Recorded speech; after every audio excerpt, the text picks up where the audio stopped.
Lamun umroh biasana sok langsung tawaf ngurilingan Ka'bah 7 kali. Sabada tawaf aya sa'i ya. Ti Safa ka Marwah bulak-balik eta oge sami 7 kali. Kaditu nama tahallul beres ya. Pami umroh. Pami ibadah haji katambihan tawafna janten tawaf ifadah sami-sami keneh tawafna mah kitu nyangan nami nawe tawaf ifadah tawaf rukun lamun henteu teh jadi teu sah ibadah hajina. Teras ditambihan ku mabit ya. Mabit di Mina, mabit di Muzdalifah, teras anu kalebet rukunna mah wukuf di Arafah. Ari wukuf teh cicing, termasuk disebut cicing asalkeun ngaliwat kadinya lempang. Ta eta oge disebutna cicing, tapi kudu dina waktuna. Ulah mempeng lowong kadinya bari can asup waktuna teu jadi anger. Ditambihan we lamun dina ibadah haji mah jumroh nenggor, jumratul ula, jumratul wusta sareng aqobah.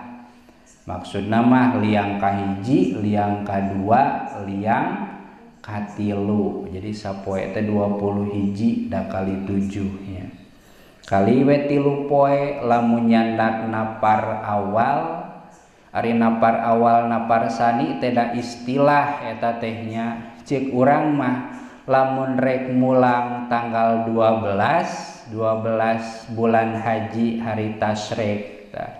Berarti kudu ti beurang keneh ngan lamun teh mah kuat keneh tos we nyandak nu utami dugikeun ka kaping 13 namina napar sani.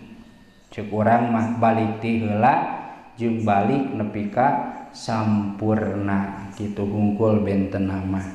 Nu sanesna mah sami dina tawafna sami, dina sa'i-na sami ya.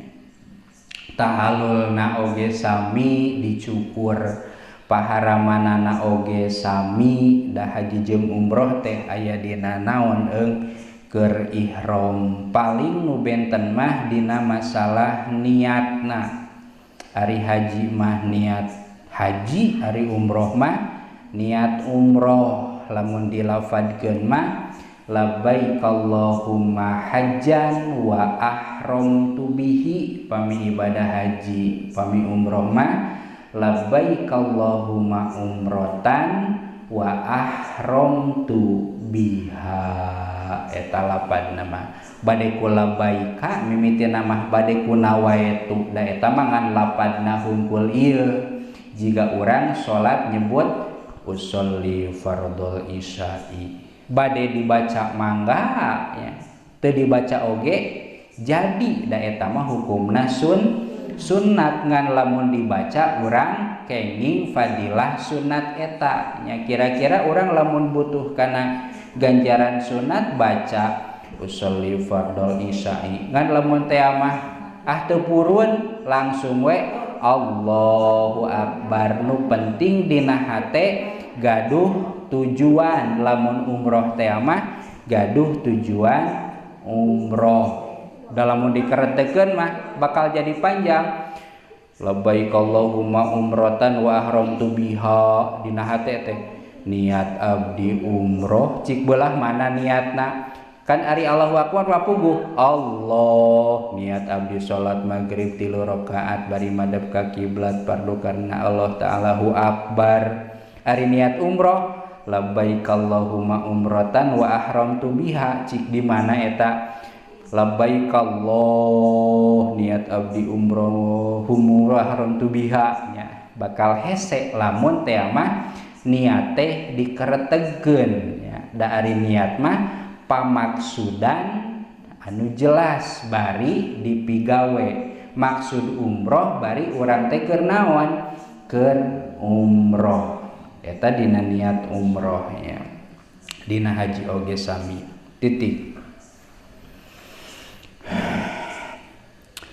Bismillahirrahmanirrahim.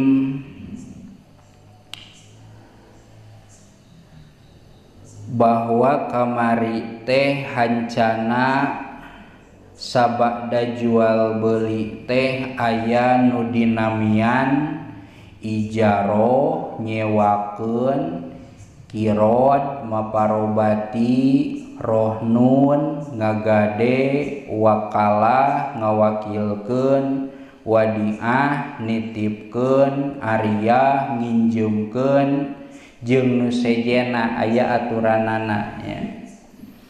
Ta nomor kahiji sabada jual beuli teh nu bade dibahas teh nyaeta ijaroh. Ari ijaroh teh nyewakeun. Di urang mah teu pati galib nyewa teh nya. Nginjem we. Butuh motor, nginjem motor sakedeung.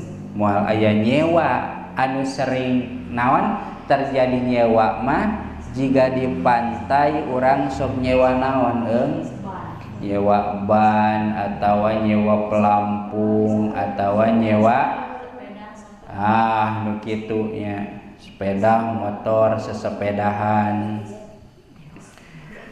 Paling ge di urang mah nyewa teh anu lila nyewa imah, ngan jarang-jarang eta oge da baroga sarerea nya. Keur mahal deh nyewa imah teh ngontrak ya. Wasurutu sihatiha fa'arkanul ijaroh arba'atun, rukuna teh aya 4 lamun rek nyewa sewa menyewa teh. Hiji akidun, kudu aya jalma anu akadna, dapiraku nyewa langsung ka imahna. Ngobrol jeung imah-imah maneh rek disewanya ku urang moal mungkin pasti nu boga jeung nu rek nyewana. Wasihotun nomor kadua aya segat, aya bahasa, dapiraku nu rek nyewa jeung nu nyewakeun teh ngabaretem we nya ari henteu naon mah, ari henteu eupeuk mah pasti aya bahasa minimal bade sabaraha disewakeunana, tah minimal aya obrolan kitu.